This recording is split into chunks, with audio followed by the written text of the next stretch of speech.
Yo, what is going on YouTube? I am Germ here. Today we're talking about some pretty big news out of the LCS, and it's a really big story with TSM that could potentially affect this guy behind me, which is Crownshot, maybe coming over to North America. You know, we know this guy had a really crazy offseason. Obviously, he didn't end up on a team. He got considered for G2. He got considered for Fnatic. I mean, the story is he maybe even got considered for some North American teams, but for whatever reason, things didn't work out. Now he's obviously like a content creator, streamer, kind of doing their scrims behind the scenes with Gen G over in Korea, living with LS, living with Nemesis, and they're doing all kinds of things. You know, he's just kind of sitting around waiting for his opportunity. It sounds like he would be willing to come to the LCS, sounds like he'd be willing to come to the LEC, but again, today we're going to be talking about a big story, a big update from the TSM situation, which doesn't necessarily mean that Crownshot's going to be coming over, but I'm going to make the case and argument that it would make the most sense, or it makes a lot more sense now, for this guy to be on his way over. But before we get into that, I have to mention real quick, if you guys are not already subscribed, definitely click that subscribe button really quick. It's fast, it's free, it's easy, it helps you guys stay up to date on all my latest content, and I would appreciate it a ton.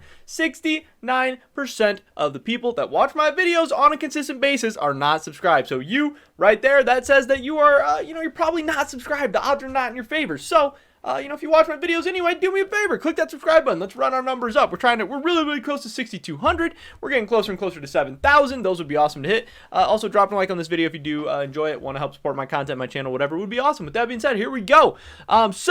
Earlier today, I was scrolling through Reddit. You know, I'm on Reddit all the time. This is this is where I hang out. This is my place. This is where I get all my news for League of Legends, but for the world, crypto, everything. We saw this, which is PoE in progress to get Greencard, which means that he may or may not be an import by next season or even summer. This is an Instagram post from PoE, Powerofevil, TSM's new mid laner, where he says, off day, and he lets us know how his day's going. 1, call with the agency for the Greencard process. 2, haircut, barber needed a quarantine, took multiple tests for COVID, pog. 3, some top secret stuff, so hey, maybe there's even bigger news out there. I'd love to hear about that. You know, let's get some more in-depth information about what the top secret stuff is. And then 4 is stream, hey, check out some new PoE content later today. But obviously, the thing we're talking about here is number 1, the call with the agency for the Greencard process. I've had so many people on Twitter, on YouTube comments, whatever, asking me about PoE when he's going to become a resident, because he's been in North America for a while now. You know, he's bounced around in a couple different teams, and it seems like has it been 3 years since he's been in North America? And it seems like we've seen some other people be able to get their green cards, be able to become residents. And PoE's a guy who seems happy here, who seems, he keeps taking a new offer from North America. He likes to stay here. We know he likes the money, the old power of cash memes and stuff. Now he's worked his way up to TSM, which, even though they don't look great right now, it's historically one of the best teams in North America.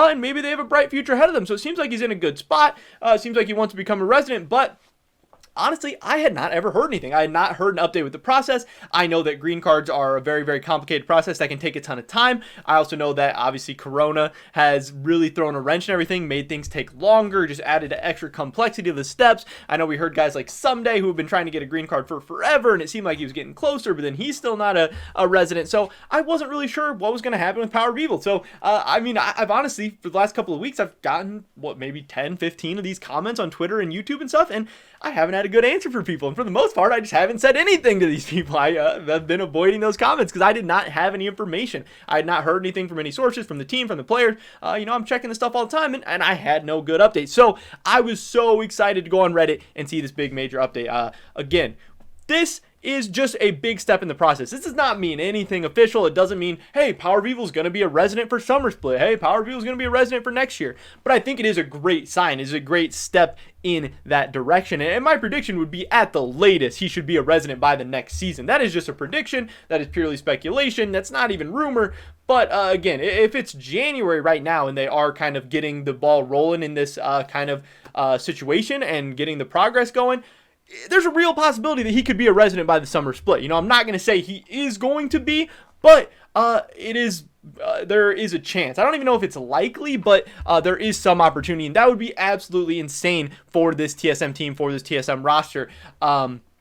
Because again, they've been having a ton of issues, and this team is really, really talented. Spica is one of the best young players in North America. He has a bright, bright future ahead of him, an absolutely huge playmaker from the jungle position. Obviously, Powerofevil. He's kind of had a slow start to the season, but last couple of years, historically, he's been one of the best North American mid laners. People were even, comparing him, and some people were even rating him above Jensen to start the season. And he's a guy who can go toe-to-toe with Perks, even when Perks is in his prime. He absolutely can. I wouldn't say he's better than Perks, obviously, but he wouldn't just get absolutely decimated by Perks as maybe a lot of the other North American mid laners would. So that's another great piece, just having that solid mid-jung combo. Obviously, they went and spent huge money on Sword Art, and he's looked pretty good so far, and he's the rank 1 player in North America. That seems like 3 super, super solid pieces, but the big question marks for TSM are obviously Huni, maybe Haunter in the top lane, whatever they're doing there, and then the AD carry position, where Lost has looked like by far the worst performing member of TSM so far. And then obviously maybe Cody Sun comes in, double if rumors, whatever's going on with the AD carry position. So them trying to get the ball rolling, trying to push Powerofevil to become a resident would help out this team so much. Obviously, it then allows them to get another import slot, and the questions and rumors are going to start flowing. Are they going to import a top lane, or are they going to import an AD carry? I think most people would go with AD carry position, right away, because one, Lost, I think, has not looked as good as Huni. I think Huni has looked better than Lost. Yes, Huni has not looked good, but I think it would make more sense to replace Lost at this point. And that's where, obviously, this guy would come into play. There's a bunch of different options. There's so many good European AD carries, and there would actually be a ton of options. But Crownshot would obviously come first to mind because he is a free agent. He's done pretty good in the LEC.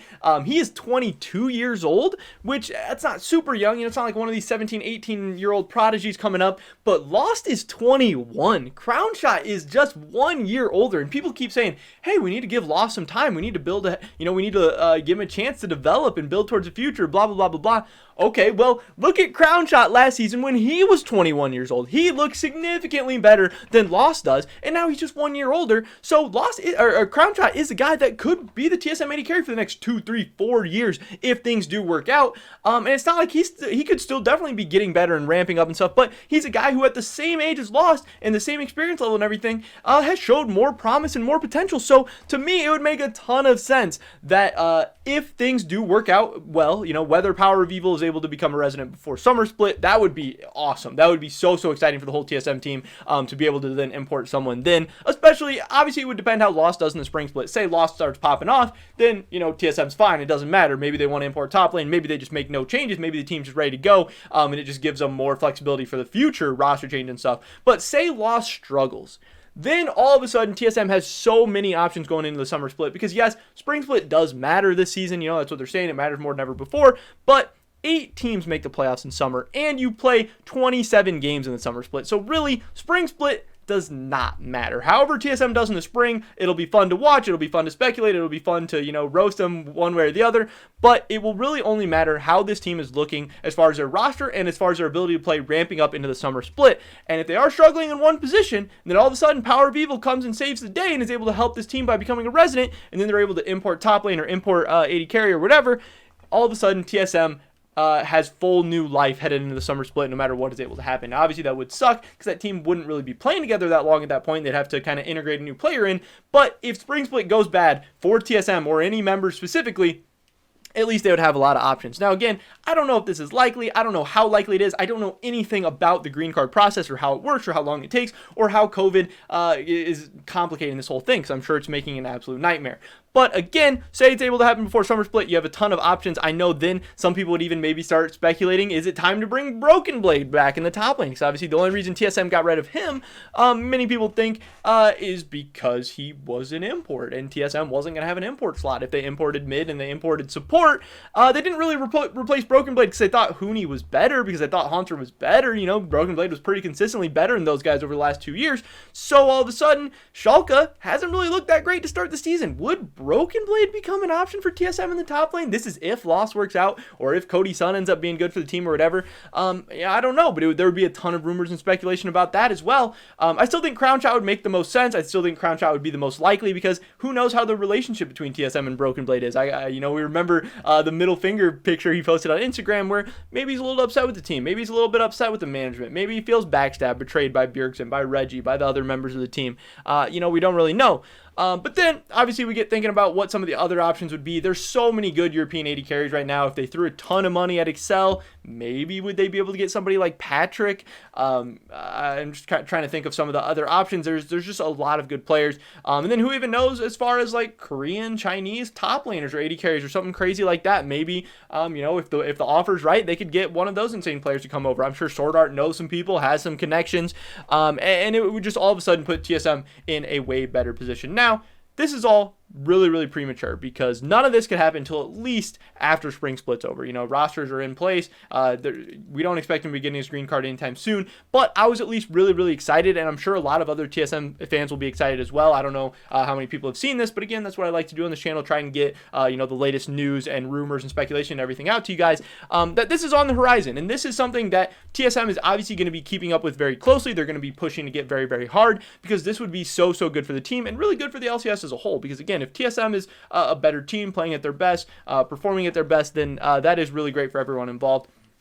Yes, it would be a little bit crazy at that point if TSM was 4 imports plus a jungler, native being Spica. It would kind of suck because, we all kind of want to see NA players succeed. We want to see some North American players do well. But I mean, right now with Lost, they are still really kind of 4 imports in a way as well. So that's the only kind of downside, is that would suck a little bit, that just TSM would be pretty much this full import team.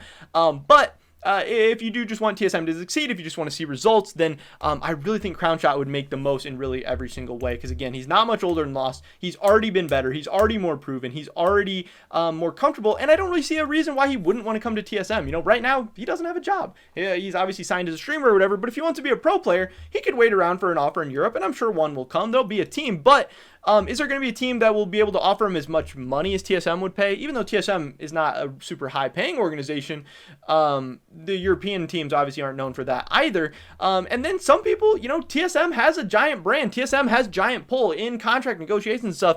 If you're going to come to North America, people say it's either Cloud9, TL, or TSM. And when TSM comes calling, a lot of times people don't really pass it up. And obviously getting to come to the United States, getting to live in Los Angeles, getting to have money, we've seen a lot of people say that, it is kind of a better life in some ways for some people if that's the things you enjoy living over here. And so, I just think it would make a lot of sense for both parties. Crownshot looking for an opportunity. It seems like TSM would present him with a very, very good one. And man, if they can shore up their AD carry position with the other 3 players they have in place, they would be able to make it to Worlds probably. They'd at least have a chance to do so in North America. So it would be very, very exciting for both parties to come together. But obviously, this is all resting on the fact of what is going to happen with Powerofevil. How is this green card stuff going to go? And then, if Powerofevil is able to get his green card, then that would also make me believe that, someday he's going to be able to get his as well. 100 Thieves would be in a similar position where all of a sudden they can start importing stuff. So it's going to be really interesting to see how all this stuff plays out. The future is bright, hopefully, for all these guys. Hopefully, all these things work out. But yeah, this could be coming in the summer split, maybe 2022. Who knows? But it could really shape up and really change the whole League of Legends landscape as far as all these free agents and just rosters in North America, but in Europe and just everywhere. So this is a really, really big story. So I want to get this one out to you guys. But that's pretty much it for this video today. Definitely drop a like if you enjoyed it. Again, it helps me out with the YouTube algorithm so much, and I would appreciate it. Leave a comment down below. What do you think about this situation? If Powerofevil gets his green card, who should they go after? Broken Blade, Crownshot, another AD carry, another top laner? Let me know what you guys are thinking. I'd love to hear your guys' thoughts and opinions on anything we talked about in today's video. Subscribe to stay updated on my latest content. Let's hit 7,000 as soon as we can. That would be absolutely insane. Hopefully catch you guys in the next one. But until then, peace!